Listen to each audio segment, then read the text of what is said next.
All right, hi there. Welcome to MS101 Lesson 02 on the U.S. Army. My name is Captain Silver Beatty. I'm an APMS with the University of Montana Grizzly Battalion, and I'm going to be taking you through this lesson today. So to start off with, if you'd like, there's a QR code right there on your title slide. If you were to scan that right now, it'll pull up on your phone with a link to Canva and this exact presentation, likely even a more updated version as we update this over time. So you can go through it on your own time. You could even copy the URL, throw it in your notes, save it somewhere. That way you can go through this on your own at your own pace at any given time after this video. But in the meantime, let's move through this presentation together. So to start off with, if you look through some of my past slides or past lessons, you'll see on the second slide, you'll have the U.S. Army read ahead or other read aheads particular to that lesson. Again, if you were to use that QR code on the title slide and pull this up on your own phone, you can actually click on that. It'll take you to a link that'll pull up the pre-class reading. So keep that in mind if you watch any more of my videos, that second slide is always going to show you some read aheads or other additional resources that you can use to get even more in-depth information about this lesson. So to start, while we're talking about the U.S. Army today, I want you to think about for just a couple minutes, if you've ever worked for a company or been part of an organization that had a mission statement. And if so, do you remember that mission statement? What was it about? What did it entail? What kind of words were used with that statement? And did you feel that it truly encaptured the idea of what your organization or company was striving to be? Now, after thinking about that, we're going to talk about what we call Apple. And I think everybody's heard of Apple, right? Apple products. Back in my day, we had iPods. Now we've got iPads, iPhones, we've got everything, right? Related to the idea of Apple, this giant tech company. So we're going to watch a quick video together. It's going to talk about the mission itself, and it's going to be read in a certain way. And I just want you to listen to it, and then we'll talk some questions afterward.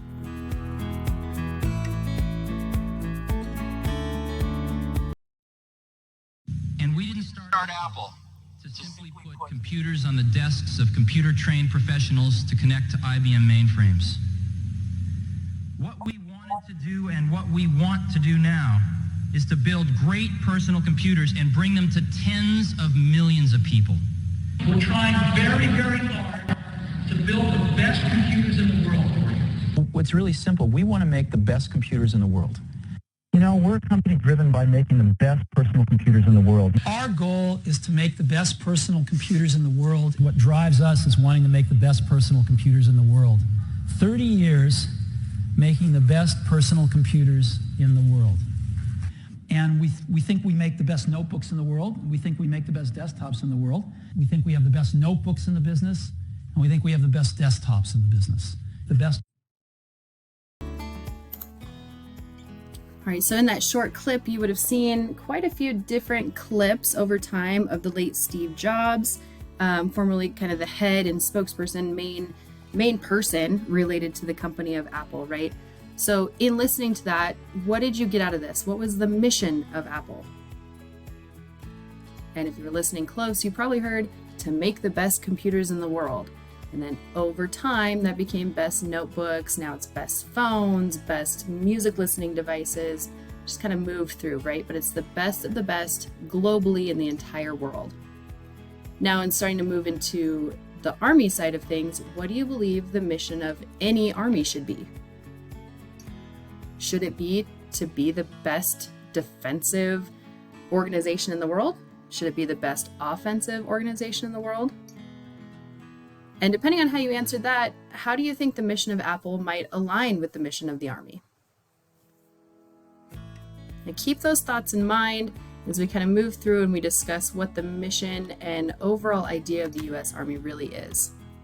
So when we go through this presentation, by the end of this, I would hope that you can recognize the U.S. Army mission, recognize the U.S. Army chain of command or our hierarchy, recognize the U.S. Army command structure and how things fall under it, identify our basic organizations that are found within the U.S. Army, and then towards the end, maybe be able to recognize types of U.S. Army units.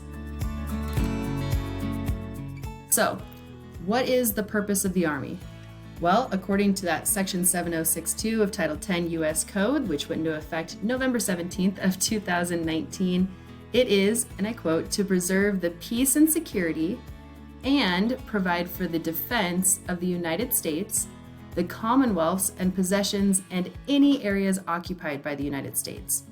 And essentially, this basically means that the Army's existence relies completely on preserving the peace and security of the U.S. So that's our purpose. That's why we as an Army exist. Now, there's several different ways that the Army is built, right? You might have heard of components. We have three different components that fall under us. So the regular Army, commonly known as active duty, right? That is your full-time soldiers. That is their entire job, Monday through Sunday in all reality, and they're supported by Army civilians. Now, the regular Army is commanded by the President and controlled by the Secretary of the Army, and it entails all possible branches and occupations. Now, you've probably also heard of an Army National Guard, which is very state dependent. So it's dual role. It's a state military force, and it's also an operational reserve for the regular Army. So there's 54 total U.S. Army National Guards, so that's every state and territory, and they're controlled by an adjutant general. So it's an Army general, which is appointed by the governor. With that, that means all orders actually come from the governor of that state or territory. And their typical purpose is to respond to natural disasters or other domestic emergencies. So National Guards are usually brought in to deal with floods, fires, other natural disasters that might happen within their state. And they can also be requested by other governors to move and assist with other state emergencies. Now, we also know that National Guards do deploy on a regular basis into theater overseas, into war type situations, and they fall under a different hierarchy once that happens. But for the most part, their main purpose is to respond to stateside and their own state domestic emergencies. Now, we also have the Army Reserve, or the USAR. Now, they are also commanded by the President as a federal military force, but it's usually an option for soldiers after active duty time. So they do their initial contract, maybe a couple contracts active duty, but they want to finish their 20 years to retirement, and maybe in more of a part-time situation. This does make up about 20% of all units, but they only hold support branches on the reserve side. So you aren't going to see, for the most part, there's very small exceptions, but you won't see combat-related fields within the Army Reserve, so combat arms fields. So the Reserve and National Guard are both considered part-time with drills or battle assemblies on the weekends, some additional training in the summer. Of course, there's exceptions to all of that, but that's the difference between all three of those components. Now we start talking about our mission as United States Army, and this is for all three components. Our mission, quoted, is to deploy, fight, and win our nation's wars by providing ready, prompt, and sustained land dominance by Army forces across the full spectrum of conflict as part of the joint force. When they say joint force, we're talking about outside, Air Force, Navy, Coast Guard, other forces. The Army mission is absolutely vital to the nation because we're the service capable of defeating enemy ground forces. So we are a ground force military branch, unlike the Air Force, which is air, right? And we've got the Navy, which is water and sea. We've got the Space Force, which is space. And we indefinitely seize and control all things on the land that an adversary prizes most. So it's resources and population on that land. So when you think of the Army, remember that we are a ground force component or branch of the overall United States military. Now with that, how do we do it? Well, we organize our Army forces, we integrate the force with other branches of the military, we accomplish our missions, and we sustain our readiness. So, where does that mission come from? Well, it comes from U.S. Code and our Department of Defense directives. We're organized by our operating forces and our institutional forces. Now, like I said, when it says part of this is integrating the force, that means that we integrate our capabilities with those of the other armed services. So we integrate our land operations with air operations, with sea operations, because we know that we can't operate by ourselves. We can't succeed just as a ground force military presence. Now, when we talk about sustaining readiness, that means that we consider ourselves a ready force, and we know that that reduces lag times required to execute our missions in the nation's interest at the exact point of need. So we are always ready, always there. Now, how does our chain of command work? So as you can see there, the green asterisks are usually are civilians, right? And then the red asterisks are usually an NCO. So you'll see at the very top, we've got our commander-in-chief, our president. Under the president is the Secretary of Defense. Under the Secretary of Defense is the Secretary of the Army. So those three top level positions are all civilians that command the rest of our Army. Now, when you start at the top of the Army, you've got your Army Chief of Staff, who controls theater commanders. Those theater commanders control field army commanders. Field army commanders then control corps commanders. And then we move back up to the top there where we have division, brigade, battalion, company. So if we know anything about how pyramids work or how successions of command work, we're working from the top down, hence why the arrows are going down. And we're going from large scale organizations all the way down to the smallest element of the Army, which is the team. So we move division to brigade to battalion to company. Your company commander is going to have platoon leaders. Those platoon leaders in sync with a platoon sergeant will have squad leaders, and those squad leaders will then have team leaders. If you're watching this from an ROTC side, you're going to likely see within your organization team all the way up to a battalion commander at the cadet level. So you have cadet battalion commander with a battalion staff, typically your seniors or even MS5s. Company commander, same. Some programs have an MS3 as a company commander, some have an MS4. And then your platoon leader, squad leader, and team leaders are usually MS3s and MS2s that are being evaluated, getting ready to go to summer training. So we do create our hierarchy in ROTC to match those lower levels of command in the actual Army. Now, why a chain of command? Why does that matter? Well, we know that a clear chain of command will ensure quick and accurate transmission of orders and official communication up and down the hierarchy. So going from the bottom up and from the top down, we know that having people in place and knowing who a chain of command is, making sure there's a designated person in those roles, helps our communication get up and down quickly and accurately.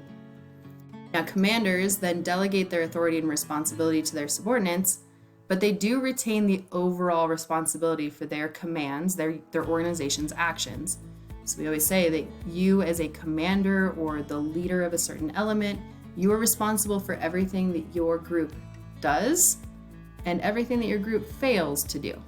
So you have the responsibility of all of that. Now, proper use and communication within that chain of command is very essential for the Army's effectiveness, and all of the soldiers have to be familiar with that function. So when we say respect the chain of command, respect it with communication and use, means if you are going to miss an event, your first line leader, so your team leader, your squad leader, platoon leader, they need to know. And you have to make sure that you're using the correct chain of command, that you're not jumping the chain, or that you're not telling somebody that doesn't fall under your direct chain of command, because we lose that communication. And then there's inaccurate information being pushed. It can cause a whole issue, right? A lot of problems. So make sure that you understand your unit, your organization, your program's chain of command. And then the next step is to make sure that not only you're familiar with it, but you use it correctly. Now, the last thing with that chain of command is, what does it do for us? Well, it assists commanders at all levels to achieve their primary function of accomplishing the unit's assigned mission, while also caring for personnel and property that are within their charge. So the proper use of chain of command is vital to the overall effectiveness. We are less effective as an Army or as an ROTC program if we're not utilizing that chain of command properly. Now, Army command structure. There's a lot of acronyms that are on here. So the biggest thing is you need to understand that HQDA, or the Headquarters Department of the Army, is at the top. and they oversee several different sections. So we have our Army commands on the left. Those are your Force Comm, TRADOC, like your training section, AMC and AFC. You also have your Army Service Component Commands, and those are designated by typically sections of the globe, and then maybe specifics. You've got like your cyber, specific jobs or roles within the Army. And then you have your direct reporting units. You'll see things on here like you've got HRC, your human resources. You've got MedCom, so your medical command, USMA. You've got a lot of different direct reporting, and those ones on the far left or far right report directly to HQDA. So you've got several different sections that fall under it, but Headquarters Department of the Army runs and oversees everything. So how are these broken up? The Army commands, you've got Force Comm. They are responsible for training, mobilizing, deploying, sustaining, transforming, and reconstituting their assigned conventional forces. They provide relevant and ready land power to the combatant commanders in theater. TRADOC, which is what a lot of like basic training and advanced individual training, these different schools or developmental schools, they fall under TRADOC. Their responsibility is to recruit, train, and educate the Army soldiers. They develop leaders, they support training within units, they develop the doctrine, they establish standards, and their job really is to build the future of the Army. So they're starting with the brand new privates and lieutenants and pushing them through to make sure that they are trained and ready to get into their units. Then you've got the U.S. Army Materiel Command. That provides technology, acquisition support, and logistics to make sure that our land forces are still dominant. And then we've got our Futures Command that modernizes the Army for the Army. So we integrate future operational environments, develop and deliver future force requirements, and they design future force organizations and deliver material capabilities. Those are your Army commands. So with all of that, now that you know this information, why do you think it's important for an organization to have some sort of structure? And why do you think it's important that they're steeped in values? And while you're thinking about your answer to that, let's talk about the Army organization. So we'll talk brigade and higher. So think about those values, think about the organization itself. You have your field army, which can contain 2 to 5 corps. They're generally run by a general, so 4 stars, a full general. Then you've got your corps, which has 2 to 5 divisions. That's typically overseen and commanded by a 3-star general or a lieutenant general. Then you have your divisions, which contain 3 or more brigades. Those are overseen and commanded by a 2-star general or a major general. And then we get down to brigades, where you have 3 or more battalions. Those are commanded by 06s or full bird colonels, just colonel. And on the right, you'll see a small little asterisk of a command sergeant major. So that rank right there signifies command sergeant major. They are the senior enlisted advisor to the battalions and higher, which means that every battalion, brigade, division, corps, they're all assigned a command sergeant major, the highest rank, the most senior enlisted advisor. So the commander of all of those organizations will have a command sergeant major assigned to them. So you'll see command sergeant majors in everything from battalion and higher. Now we break this down from battalion. At the top of your battalion, you would have a lieutenant colonel, be your battalion commander. Now they'll have a staff, but 2 important parts of that staff there are your operations officer, or your S3, and your executive officer, or your XO. Those 2 positions are typically held by a major, and again, you'll see on the far right, that battalion commander also has a senior enlisted advisor as a command sergeant major. And in this particular example, a battalion typically has 3 to 5 companies. In this one, you'll see 5 companies.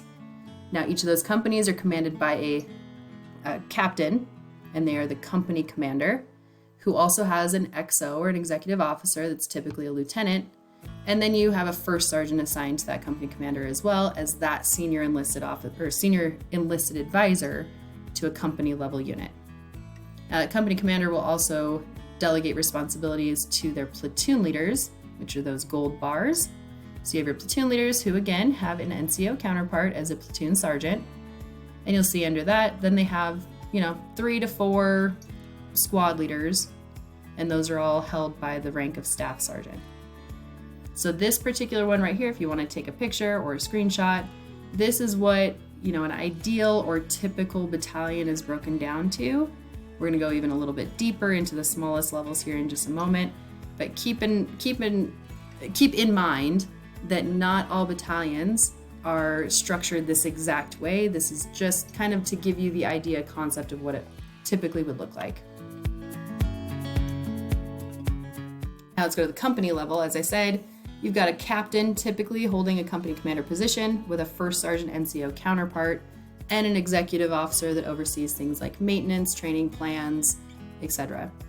Now that company in this example has 4 platoons, which has a platoon leader. So when you commission out of your program, you will have that gold bar and you will likely be assigned into a platoon leader position. When you become a platoon leader, you will be given a platoon sergeant, or you'll fall in with a platoon sergeant. That's your NCO counterpart. And then you'll have squad leaders, and you can see there how the squad is broken down. So a platoon will have 3 to 4 squads, and there in the white boxes is how a squad in an infantry squad, typical infantry squad, would be broken down. So you'll see you have your squad leader in the center. That's the rank of staff sergeant. You'll see that they have an alpha team and a bravo team. So they'll have 2 team leaders, 2 grenadiers, 2 automatic riflemen, and 2 riflemen per squad.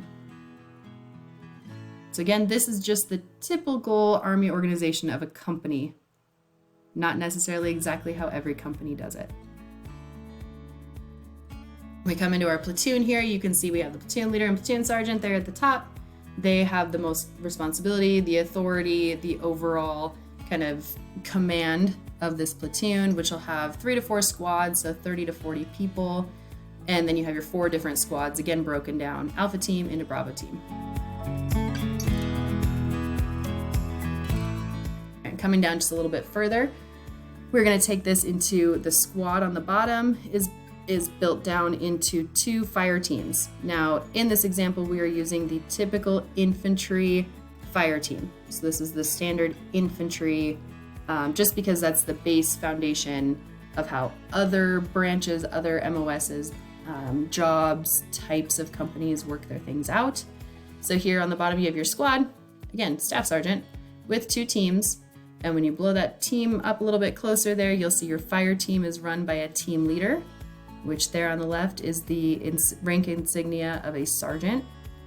And you've got your grenadier, which is typically held by a specialist, an automatic rifleman, typically held by a specialist, and your rifleman that's typically held by a private first class. Now those positions are interchangeable as far as rank. Some of those are going to be higher or lower, but this is your ideal situation for a squad and a fire team. Now, let's talk Brigade Combat Teams.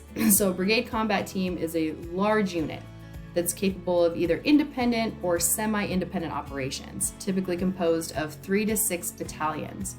So these regiments consist of 2 to 6 organic battalions, but brigades usually have 3 to 7 separate battalions. So armored cavalry units of this size are referred to as regiments, and Rangers, Special Forces, and sustainment units of this size are called groups. So I'm sure you've heard different types, such and such Special Forces group, and then you've got other regiments. So these BCTs, Brigade Combat Teams, are the Army's primary combined arms, close combat force. They're organized to conduct decisive action, including offensive, defensive, and even stability tasks. So they operate as part of a division or a joint task force and are categorized into 3 types. You've got your infantries, which are the IBCTs. You've got your armor, so the ABCTs, and striker, so SBCTs.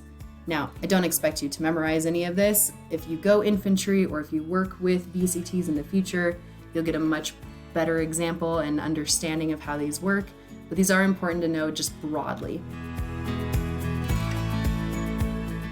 So it is the most basic deployable maneuver unit in the United States Army. The main difference between BCTs is the organization and the maneuver battalions and the type of equipment that they employ.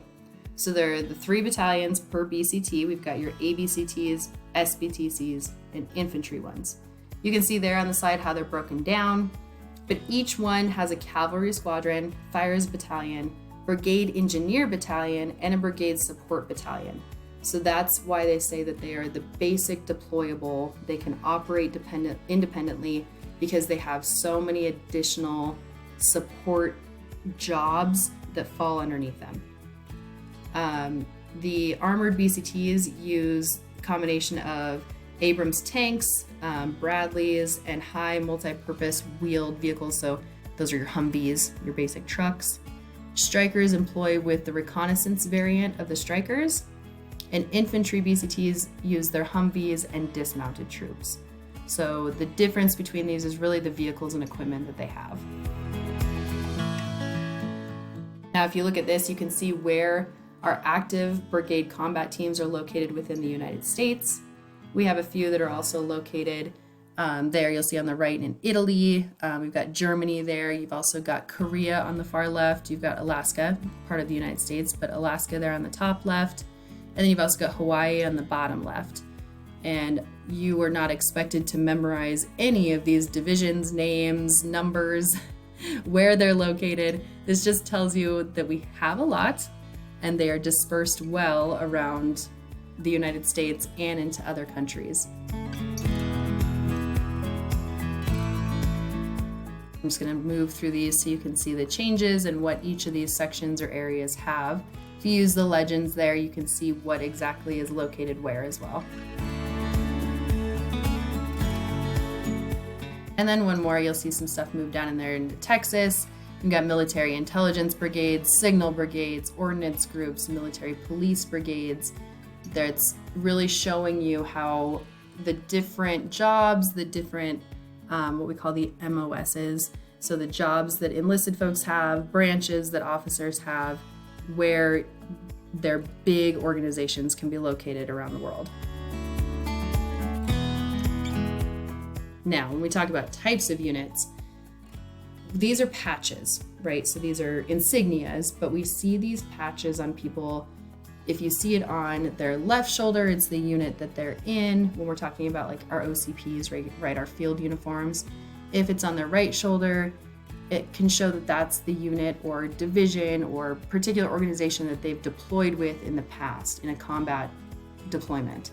So you've likely seen these. Maybe some of your cadre have these on their shoulders. And it just kind of tells you either who they fell under or who they deployed with.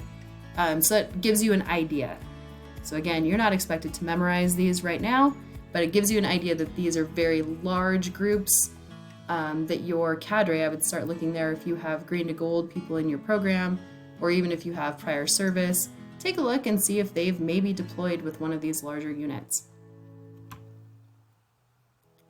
So in closing here, for about the last 30 minutes or so, I've talked to you about the U.S. Army mission, chain of command, our command structure, the basic organizations all the way from team up to field army.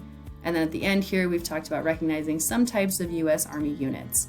So hopefully you have a better understanding of the U.S. Army itself. I know this was a lot of information in 30 minutes.